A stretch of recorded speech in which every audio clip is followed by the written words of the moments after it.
अन्य सब आश्रय छोड़कर केवल केवल मन मना भव मदभक्तो माद्याजी माम नमस्कुरु, केवल केवल मन मना भव।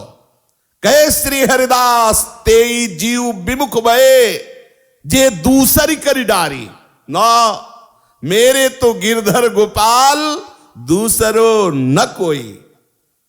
अब यहां एक समस्या है कि हम यहां तक तो बोल सकते हैं मेरे तो गिरधर गोपाल, लेकिन आगे वाली शब्दों की जो पंक्ति है वो जीवन में नहीं ला पाते। दूसरो न कोई, बस आप पहली भले मत बोलो, लेकिन दूसरी में स्थित हो जाओ तो गिरधर के संग नाचोगे, कभी आप अलग नहीं रहोगे। छिन छिन बिहरत संग, छिन छिन निरखत प्रेम भरी, छिन जस कहत अभंग, यह जो कृपा हरिवंश की। हम बोलते हैं श्यामाजू हमारी प्राण धन, केवल बोलते हैं, लेकिन हम कितनों को कहते कि तुम हमारे प्राण हो, तुम हमारे जीवन हो। ये अंदर से देख लो, इसीलिए आप प्रेम रस में डूब नहीं पा रहे। यही एक हमसे त्रुटि हो रही है। दूसरों न कोई इसमें स्थित होना आवश्यक है। अनन्य चेता सततम यो माम स्मृति नित्यशः तस्याहम सुलभा, इस शब्द पर ध्यान दीजिए।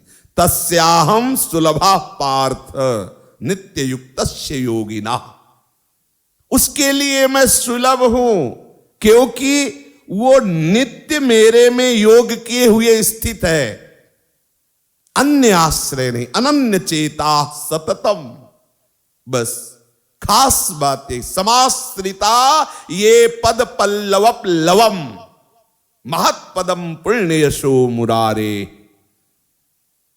इसमें एक संकेत दे रहे हैं, संतों के जीवन धन मुरारी के चरणारविंद, लालजू के चरणारविंद।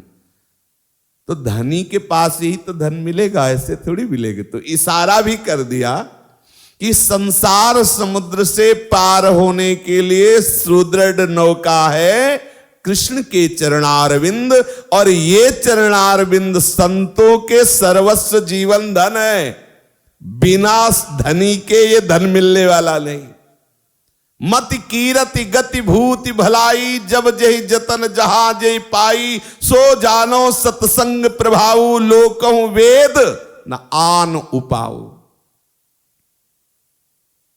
कोई सोचे कि हम अन्य साधनों के द्वारा ये श्री चरणों को प्राप्त कर ले, तो स्वयं श्री चरणारविंद वाले लालजू कहते हैं, व्रतम यज्ञांसि छन्नांसि तीर्थान्यमायमाह यथा वरुंधेत संत संगा। सत्संग का तात्पर्य संत संगा, जैसा मुझे सत्संग बांध लेता है, जैसे मेरी प्राप्ति सहज में सत्संग से होती, क्योंकि उस सर्वसंग का त्याग कराकर केवल समाश्रिता ये पद पल्लव प्लवम, वो ऐसा करते हैं। मैं उनके लिए सुलभ हो जाता हूं, अन्यथा बहुत ही दुर्लभ है। कोई अगर सोचे व्रत के द्वारा, तीर्थयाटन के द्वारा, तपस्या के द्वारा, दान पुण्य के द्वारा, शास्त्रों के स्वाध्याय के द्वारा हम श्री कृष्ण को प्राप्त कर लेंगे, किसी ये वैष्णव बाबा जी संतों के आश्रय लेने से क्या, तो ना। आज तक प्रमाण है कि किसी को भगवत अनुराग और स्नेह संसार से हट करके प्रियालाल के चरणों का हुआ, तो वो कोई भगवत प्रेमी महात्मा की कृपा कटाक्ष से हुआ।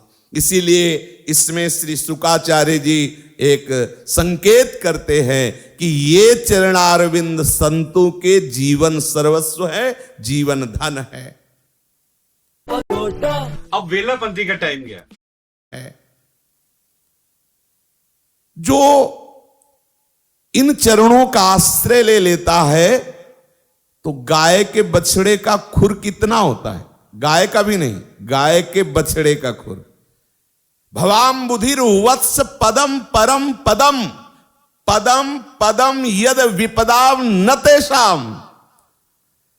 आप कहो कि हमें नहीं जरूरत है, इस न नाव की जरूरत है, न पार होने की जरूरत, तो कहे एक शब्द शुकाचार्य जी का ध्यान रखना, पदम पदम यद विपदाम, लेकिन न तेसाम, ये उनके लिए समाश्रिताए पद पल्लवप्लवम महत्पदम पुण्यशो मुरारे, जिन्होंने पुण्य श्लोक संतों के जीवन सर्वस्व श्री लालजू महाराज के चरणों का आश्रय ले लिया, तो ये संसार कैसा है, एक एक पद में महान विपत्ति और दुख में फंसा लेने वाला है।